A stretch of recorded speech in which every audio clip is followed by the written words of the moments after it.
Barry Prima. Inilah transformasi Barry Prima dari tahun 1978 hingga 2023. Aktor laga legendaris Indonesia, Barry Prima bernama lengkap Hubertus Barry Knock Prima. Telah mengibarkan sayapnya di dunia peran sejak tahun 1978. Dia lahir di Bandung pada 19 Agustus tahun 1998. Barry Prima pernah menikah dengan artis cantik Eva Arnaz pada tahun 1983. Namun pernikahannya kandas setelah berjalan 5 tahun. Pria berdarah Belanda Indonesia ini mengakui jika dari kecil dirinya menyukai bela diri. Saat SD, dia disekolahkan judo oleh ayahnya. Dan awal karirnya sebagai aktor diakuinya bukan karena keinginan, tapi kebetulan daftar ketuan saja. Saat lulus SMA di usia 23 tahun, dia mengantar temannya, Ito Rolias, untuk menonton Roy Marten di ITB. Di sana mereka bertemu dengan produsernya dan kemudian bersama.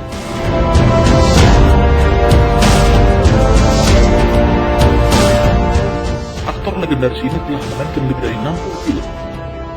Dimulai dalam film Primitif tahun 1978 dan yang paling terkenal yaitu Jaka Sembung Sang Penakluk tahun 1981.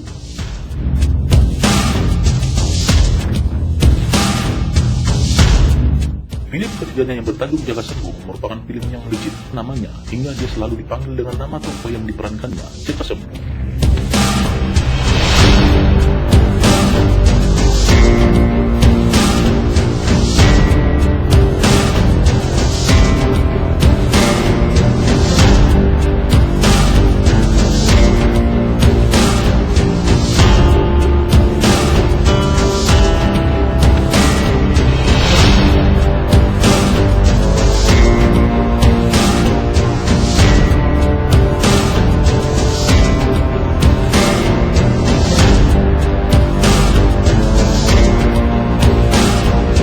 Thanks for permission. Semoga terhibur. Jangan lupa subscribe dan like dan komennya. Nantikan video menarik lainnya.